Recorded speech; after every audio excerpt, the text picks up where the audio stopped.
Y vamos a conocer la trayectoria y a la persona. Vamos a conocer a Bernardo Meneses. ¿Quién es el licenciado Bernardo Meneses? Recientemente, en el anuncio del nuevo presidente de la República, el señor Nito Cortizo, pues anunció al director del IFARU. Precisamente es este joven talento, este profesional que estará a cargo a partir del 1 de julio de el IFARU. Y vamos a conocer un poquito de su trayectoria, vamos a conocer un poco de los planes que tiene, porque siempre hemos dicho que la educación es la estrella. En Panamá la educación es la estrella y ese es el norte, y lo ha dicho el presidente electo, el señor Nito Cortizo. Bienvenido, señor Bernardo Meneses, a La Cocina Ají. Gracias por aceptar nuestra invitación. ¿Cómo está? Muy bien, gracias. Muchas gracias por esta oportunidad, de verdad por este espacio. Nos sentimos bastante contentos de acompañarles. Como bien lo mencionabas, el presidente durante su campaña decía 4 pilares y una estrella. Y esa estrella era la estrella de la educación. Y es por ello que el día de ayer comenzó la transición, y la transición comienza en esta institución. Ayer nos acompañó el vicepresidente de la República, José Gabriel Carrizo, electo, y el ministro de la presidencia actual de este gobierno, junto a la directora general de la institución, para dar inicio a este proceso de transición de forma clara, transparente y en pro de los estudiantes panameños. Y se decidió comenzar para seguir enviando ese mensaje a la nación panameña, que en esta administración la educación va a ser la estrella. Si bien es cierto, algo que nos preocupa a todos los panameños, y es un tema latente, es como una espinita que tenemos los panameños, es sobre el tema de la educación. Sabemos y queremos que nuestra educación, tanto en la escuela pública como en la escuela privada, o sea, la educación en general sea óptima, porque de los estudios, sin duda alguna, van a salir los futuros profesionales que van a estar gobernando este país. Entonces tenemos que darle un buen legado, una buena educación, que es la base de todo. Nosotros como funcionarios y como personas que vamos a estar al frente de la administración del Estado tenemos la responsabilidad de empoderar una generación, porque la generación que hoy día está en las escuelas, la generación que hoy día está en las universidades, son la generación que va a estar en la administración, ya sea pública y privada, los próximos años. Y si nosotros no preparamos el recurso humano necesario para poder tener profesionales idóneos en las diferentes ramas, entonces estamos navegando sin rumbo. Y es por eso que el IFARU se llama Instituto de Formación y Aprovechamiento del Recurso Humano, porque es nuestra labor aprovechar el mayor recurso humano nuestro como Estado y darle al país el recurso humano que necesita, los profesionales que necesita. Y es allí donde nosotros vamos a estar enfocados durante estos años. Yo tengo una pregunta que estoy segura lo tienen muchos panameños para el IFARU, y qué bueno tenerte aquí esta mañana. Bienvenido. Gracias. Esperamos que no sea la última vez. Esta es tu casa. Mucha gente panameña dice, bueno, yo quiero estudiar, quiero hacer, pero... Y de repente alguien escucha que aconseja, pero ve al IFARU, y dicen, no, es casi imposible conseguir una beca en el IFARU.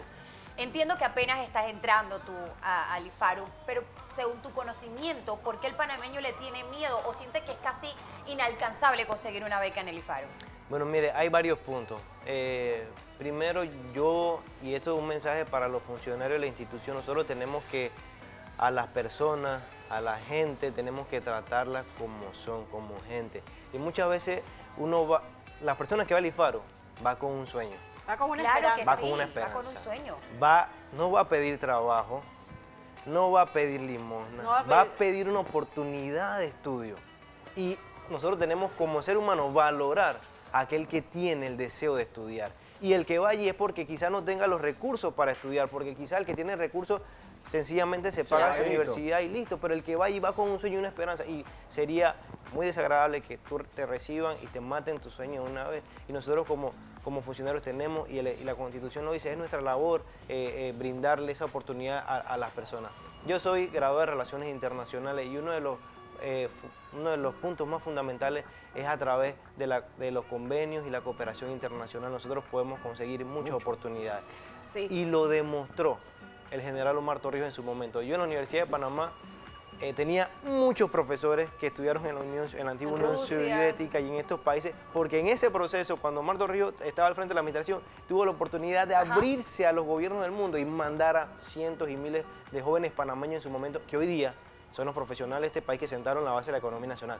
Nosotros tenemos que hacerlo de esa manera, porque muchas veces los políticos piensan en los resultados políticos próximos. No, estas instituciones no son para eso, son para pensar en las próximas generaciones y en el futuro, como lo pensó en su momento Omar Torrijos, que decía, hay que pensar en dos vías, con luces largas y con luces cortas. Con luces cortas tenemos que pensar en los resultados del momento y con luces largas tenemos que pensar en los resultados del futuro. Y es ahí donde nosotros, a través de la cooperación y los convenios internacionales, queremos seguir ampliando los programas de becas a nivel nacional e internacional, claro, porque sí hay oportunidades. Panamá ha hecho recientemente precisamente pues vínculos con países del primer mundo que si uno busca, pues te brindan un sinnúmero de oportunidades para estudiar en sus mejores universidades, preparar al profesional panameño y después que regrese a su país a implementar lo que ha aprendido. Y muchas de estas becas, por ejemplo, son bastante costosas y a veces los países con estos convenios de cooperación, pues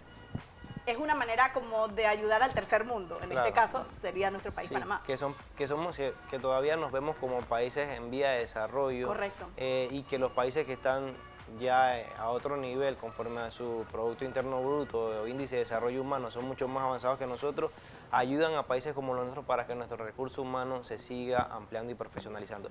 Pero lo que tenemos que nosotros hacer, y eso lo tenemos que hacer en conjunto con el Mitradel y con el INADE también, ver cuáles son las necesidades del mercado panameño, porque tampoco vamos a mandar a estudiar de pronto profesiones que también estamos saturados.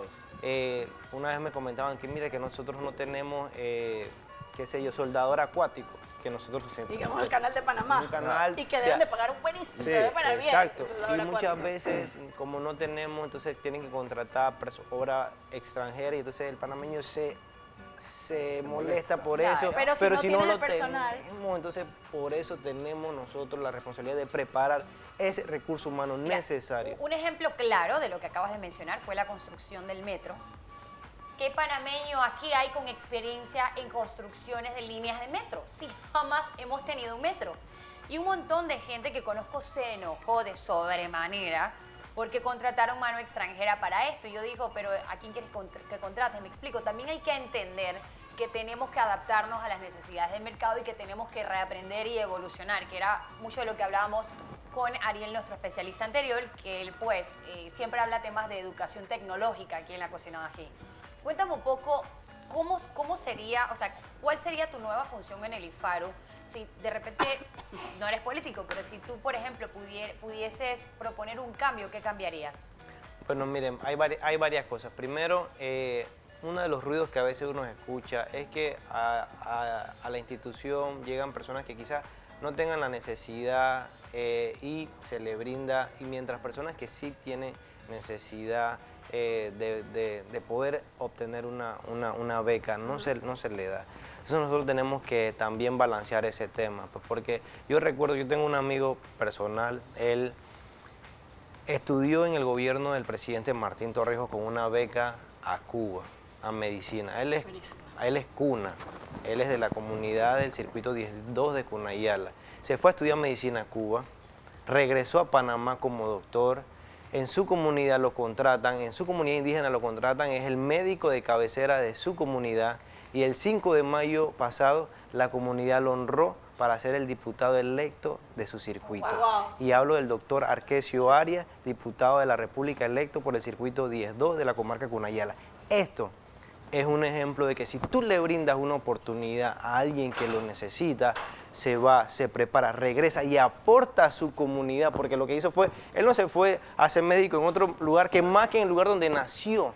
Claro. Y ahora su comunidad le da la oportunidad de ser la voz ante un hemiciclo tan importante como la Asamblea. ¿Esa decisión fue personal o es impuesta por algún reglamento? Porque él también pudo haberse ido a hacer medicina a Rusia o a otra parte del mundo, guardando las idoneidades, ¿no? Un ejemplo exagerado. En el gobierno del presidente Martín había un programa exclusivo para comunidades indígenas, donde aproximadamente, creo que eran 100 indígenas, tanto de las comarcas en Veras, Noves y Cuna, aplicaban a diferentes becas. Yo tengo amigos cunas que se fueron a Suiza, se fueron a lugares que en su vida habían pensado ir, y que se les brindó esta oportunidad de aplicar y fueron seleccionados, y hoy día son profesionales idóneos que aportan a nuestro país. Quiero preguntar, porque hemos hablado un poco sobre los planes y lo que usted tiene pensado con luces cortas y luces largas para esta institución tan importante como usted dice, que brinda esperanza a la gente que quiere estudiar, a la gente que quiere salir adelante. Ahora quiero preguntar, usted es producto del estudio. Sí. Usted es licenciado en Relaciones Internacionales. Usted sabe la base, qué importante es el estudio en la vida de cualquier ser humano. Hábleme un poco, por ejemplo, de su juventud. ¿Quién es Bernardo Meneses? ¿De dónde viene Bernardo Meneses? Y esta gran oportunidad que se le da, no solo por ser joven, sino que usted es un joven profesional y es un ejemplo para todos los jóvenes que dicen, ¿sabes qué? Si el licenciado Bernardo pudo, pues yo también puedo hacerlo. Sí, yo soy profesor también universitario, tengo una docencia... ¿Cuántos años usted tiene? 30. Ok. A veces sí, porque... Pero como orgullo. Es que a veces me ponen menos, entonces a veces me ponen más. A veces me dicen que tienes como 25. Yo, ok, está bien. No, o sea, 30 años. No te cambio tu ilusión. Exacto. Viví los 12 primeros años de mi vida en el corregimiento del Chorrillo, lo digo con mucho orgullo, en la calle 25 abajo, así que un saludo a toda la gente del Chorrillo. Estudié en una escuela en el Chorrillo, también mi primaria, y mi secundaria la estudié en el Instituto Nacional, que está en el corregimiento de Santana, orgullosamente, así que un saludo a todos los institutores, exactamente. Sí, tengo que confesar que algunas veces tiré piedras como buen institutor, como buen institutor que en su momento luchábamos por las reivindicaciones sociales. Estudié en la Universidad de Panamá con mucho orgullo también, por lo tanto he sido producto de una educación pública, que muchas veces dicen que sí, que la educación pública, no sé qué, he sido producto de la educación pública. Tuve la oportunidad de ser becado por el Departamento de Estado a una beca de liderazgo en el Instituto Public College en Boston. Fue una experiencia muy bonita. ¿Cómo se dio esa oportunidad que es un paso importante y puede ser un sueño para cualquier profesional, ¿no? Fue una oportunidad, más que todo en la escuela donde estudiaba, en la Escuela de Relaciones Internacionales de la Universidad de Panamá, fue de verdad que uno siempre a veces como jóvenes, uno a veces quiere estar en todo. Y yo era el joven de ese salón donde quería estar, que si había un concurso, no sé qué, ahí me metía yo, si había, o sea, era... Buscar sus oportunidades. Exacto, trataba de armar un grupo estudiantil dentro de la universidad y vamos a sacar los grupos viejos que están, vamos a entrar a los nuevos, o sea, cosas que nos gusta hacer nosotros los jóvenes. Y ahí pude ir creciendo, milité en la juventud del partido, actualmente Usted es el presidente, ¿no?, de la juventud del partido. Exacto, soy el presidente nacional, electo en un congreso nacional en el 2016, que me tocó recorrer el país para poder tener el voto de los jóvenes dentro de nuestro colectivo, un colectivo que es muy difícil porque es un colectivo muy grande y que un joven que venía de los barrios tuviera la oportunidad, la capacidad de ganar ante una estructura tan enorme fue muy difícil, pero se logró. Esta es la segunda vez que vengo aquí porque la primera vez vine como parte de la Defensoría del Pueblo en un programa que teníamos con defensores escolares que nos tocó recorrer a nivel nacional el país atendiendo a los estudiantes. Por lo tanto, no es la primera vez que vamos a trabajar con estudiantes. Escuché una comunicadora social que decía que yo nunca había trabajado. Yo he trabajado mucho por mi país, trabajé en la Junta Comunal de Vista Alegre, que es mi corregimiento donde vivo actualmente en Arraiján. Trabajé en la Defensoría del Pueblo trabajando con estudiantes a través de este programa muy importante. Trabajé en el municipio de Arraiján a través de la Dirección de Cooperación Internacional promoviendo estos convenios internacionales. Por lo tanto, hemos servido con honor a nuestro país y agradezco al presidente electo por darnos la oportunidad de ahora servir en otra etapa, una etapa donde estamos en una institución muy noble, como le decía. Y como usted dijo, usted es producto de la educación pública de este país. Entonces tiene una base importante y esa sensibilidad y esa empatía del saber que, por ejemplo, para tener la discrecionalidad de saber que el que va al IFARU pues va a buscar una oportunidad de vida como así la tuvo usted. Exactamente, porque lo que muchas veces la gente espera es una oportunidad. Claro. Una oportunidad. Y este es un país de oportunidades. Vivimos en un gran país, un país pequeño, pero un gran país. Si nosotros de verdad utilizamos los recursos del Estado de forma correcta, utilizamos los recursos del Estado dirigidos de forma idónea, yo creo que a este país le podría ir mucho mejor y sin duda alguna no tengo dudas de que ese buen gobierno que tanto señalaba el presidente lo vamos a tener. Te voy a hacer otra pregunta que viene del pueblo. Ok. ¿Qué pasa cuando una persona, no sé, es que este tema yo lo he hablado con gente que dice, ¿sabes qué? No voy al IFARU a pedir una beca porque aunque ellos me paguen los estudios, yo no tengo dinero para sostenerme fuera del país. ¿Tú podrías explicar, por favor, un poco cómo funciona el sistema de becas? Bueno, hay dos tipos de... El IFARU tiene varios programas. Primero tiene un programa de préstamo educativo, que son para aquellas personas que quieren estudiar en el extranjero o estudiar aquí o en Panamá también, y quizás no tengan los recursos en ese momento, y el IFARU te presta el dinero para que tú puedas estudiar. Y bueno, a través de algunos convenios o unos contratos, tú le retribuyes ya siendo profesional el pago que el IFARU te prestó por esos servicios, para que tú pudieras estudiar. Y los intereses son muy bajitos, sí, ¿no? Exactamente. Funciona como una especie de banco, pero es más que todo en función de la educación de esa persona. Pero el presupuesto para el tema de préstamo es pequeño en base al presupuesto en becas que son por diferentes programas. Hay becas, como ustedes saben, que existe la beca universal, que está dentro del programa del IFARU, están las becas de asistencia económica, están las becas de mérito, está la beca de... Hay un convenio que es con Senacid, que son más que todo para becas de investigación, posgrado, maestrías y doctorados.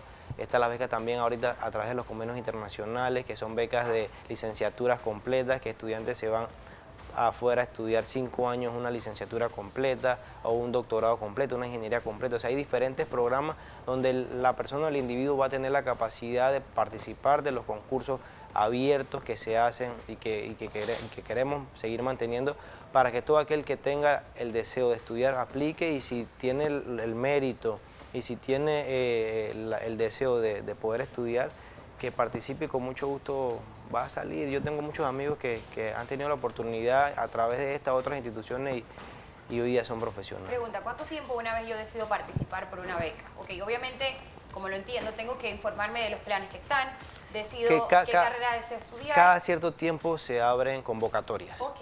O sea, ahorita mismo, un ejemplo, abrimos este mes una convocatoria de 100 becas para estudiar inglés en Canadá.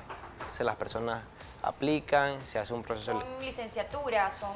Depende, hay cursos de inglés de 1 año, hay cursos de inglés de 6 meses, depende del programa. Y nosotros ahora en nuestro caso depende también de los convenios que podamos conseguir con otros gobiernos. Claro. Pues. ¿Cuál es el requerimiento para estudiar allá? ¿Qué es lo que tienes que presentar? Si es a la institución, obviamente hay programas que tienen que presentar todo lo que son las notas directamente de bachiller, otras que son los créditos universitarios, dependiendo de eso.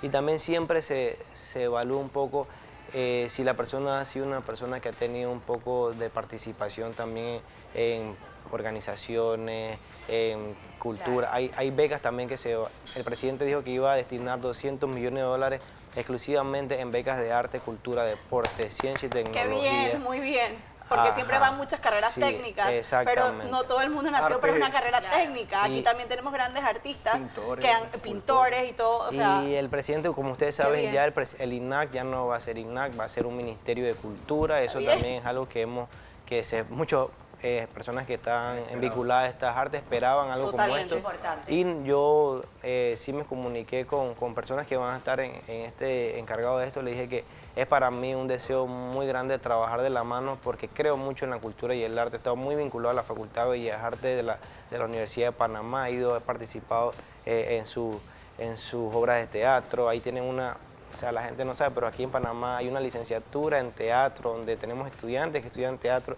y cuando salen de allí quedan muchos en el aire porque quizás no tengan. Entonces, cosas como esas queremos nosotros ir desarrollando también en ese sentido. Y en base a eso, pues la economía naranja, de los que todo el mundo ha escuchado últimamente, pues es precisamente la economía que mueve el mundo de las artes, el entretenimiento, etcétera.